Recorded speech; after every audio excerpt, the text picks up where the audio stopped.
Hey, what's up, everybody? It's Stephen Williams, founder and president of CreditRepairShop.com. And in today's video, we're going to talk about Section 609 of the Fair Credit Reporting Act. Everybody talks about it. 609, credit repair secrets, 609,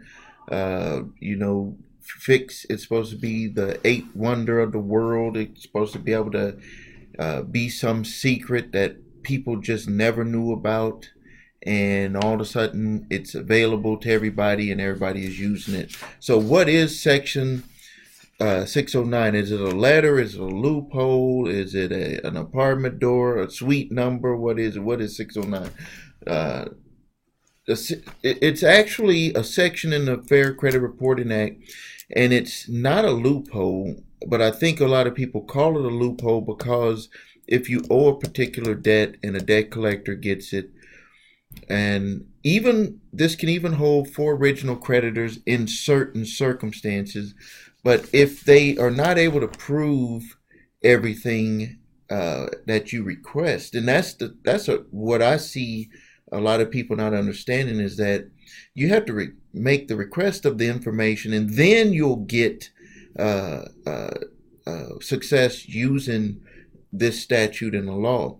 And then also a lot of people don't know, and I want to call this video Section 609 and beyond, because it's way more to it than that. Someone just picked out that section and used it for marketing technique, but there's way more. There's actually 629 statutes in the law that you could use in your advantage on the way that information is being reported on your credit reports. But this is basically the easy one that you should use when you're trying to get information taken off your credit report. And basically what you're doing, and I've seen it used two different ways.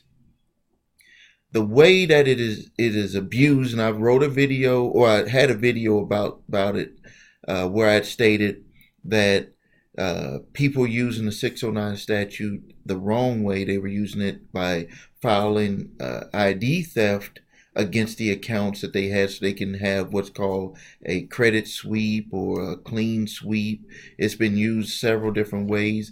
I even talked about where some people in the building right next to me, where they were doing credit sweeps.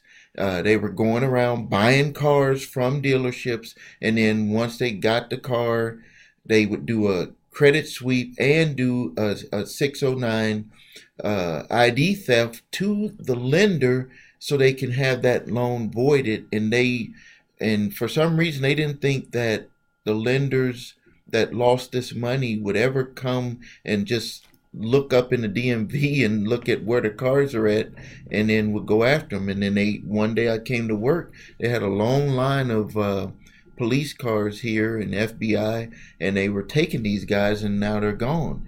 So I've seen this abused by people, and then there's people like me and other companies that individuals that do it the right way. Basically, the 609 statute in the law, the Fair Credit Reporting Act, states that, number one, if you're a victim of ID theft, the proper way to challenge ID theft is to make them prove everything that is shown on your credit reports.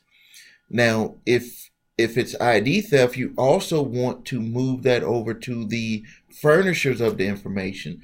A lot of people and a lot of videos that I see on YouTube that talk about 609 credit repair, what they're doing is they're just basically focusing on the information that's on the person's credit report. Well, I have some news for everyone that's watching this video, is that even information that is deleted off your credit reports can be seen by individual companies that are looking at offering you credit. They see a totally different report than the reports that we see when we look at it on a credit monitoring service. And by law, they are not even allowed to provide you that credit report. If you don't believe me, ask one of your friends or family members that work for a lending institution. Are they allowed to share that credit report with you? Yes, some of the people do share it, but they're not supposed to share that credit report. So to go beyond what everybody else talks about online, on YouTube, everywhere, which is what my company does. You have to go beyond just Section 609. You have to actually go into going after the furnishers. And I had reposted an interesting article on my website, and I'm going to put a link to it on here. Let me get to it on my site. And very interesting article where a young lady had talked about Section 609, and she talked about the benefits of it and the limitations of it. And that's what I always try to tell people, that there are some limitations. Like, so let's just talk about the benefits. The benefits of disputing your information or validating your information using the laws, Section 609, is that you have a right to have all the information disclosed to you of how that information came about to be on your credit reports. We do it, we call it an 8-point validation of all of the information from the original creditor all the way to establishing a link with the new holder of the account, and establishing all of the data showing that you charged, or if it's a credit card, or if it's a car loan, whatever. You want to have all that information proven. You have a right. They call it discovery of the evidence showing that you are the real debtor of an account. A lot of companies don't keep that information the right way, or they don't provide it when they sell it to debt collectors. So when you make that challenge to the debt collection companies, they know that they should have kept that information, or they should have gotten that information from the original creditor. And if they don't have it, they cannot legally have it on your credit reports. And the credit bureaus will take that information off of your credit reports. Now, let's go beyond it.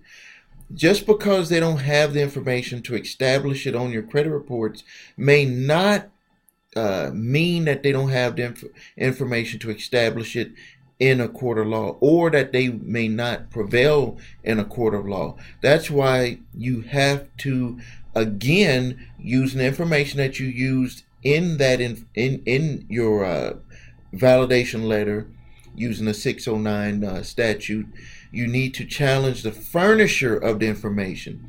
Yes, the credit bureaus may send it to the furnisher, or they may have done a database check and just deleted it for just any reason, or they sent it over to the furnisher. The furnisher just didn't get back to them in time because they're dealing with hundreds or thousands of accounts, and it just got missed. And then all of a sudden you get a letter saying that you have to show up to court, and you're thinking that it all ended because it was off of your credit reports. So then you have to be prepared to go into court, or when you get that summons, to actually do a direct validation to the collection agency. And you have to answer that in your summons, making that request. If they don't provide it, they may say that they're going to cease to go after you. But from what I've seen from my own personal experience and from clients' experience, is that they will usually keep the court date, and then when you walk up and they call your name, they'll say dismissed. Because they're going to take one last bite at the apple, so to speak, to see if you will just not show up to court, and they'll get a default judgment, and then the ball is all the way in their court if that ends up happening. But if you end up going to court, you're going to need the information, and you should have the statute, and I'll put a link to the statute on my website, so you will know what they must provide you by law. And if you have that information, the judge will make them provide it. If they don't have it, then he may allow them time to get it. If you've given them time to get it by doing your response to them in a reasonable amount of time, and then you showed up to court, you should ask for a dismissal to have it off, and you to have the court dismiss the case. And you should also ask the judge to have them give you something stating that they're going to make sure that this doesn't come back, and that if it hasn't been removed from your credit reports, that it needs to be removed from your credit reports because it is harming you. And if you get a lawyer, you can get a settlement from them, usually $1,000 to $3,000, depending on the harm that they've caused you. So that's what I call beyond 609, because a lot of videos and credit repair companies, if they cannot get it off your credit reports, or if they just get it off your credit reports, and then either original creditor or a debt collector tries to still come after you for the money, they don't tell you what to do after that. And I just told you exactly what you're going to need to do after that. So now let's look at some other things that she had wrote in the article. So we talked about the limitations, is that it can be removed off your credit reports, but collection agencies may go after you for the debt because they believe that you're legally obligated to repay. So Section 609, even if it's deleted off your credit reports, does not necessarily mean that you do not owe the debt. So that you need to understand that. Now, and again, the information on, just because you get it off your credit reports does not mean that when you're going to look to get a loan, that information will not show on the credit reports that the lender will get. So in this video, I made it short and I didn't do any graphs and all that stuff because I learned my lesson. I saw that in the algorithm that the majority of the people that are watching videos here do not like to have some long instructional video. So I'm going to do those from time to time and do more of just where we go this face to face, give you the meat and potatoes of what to do, how to do it, put a link so you can go to my website and look at getting either a downloaded PDF or some other information to help you move forward. All right, this is Stephen Williams, founder and president of thecreditrepairshop.com. Please subscribe to my YouTube channel and share this page with your friends and family. I really appreciate it. And until next time, thank you.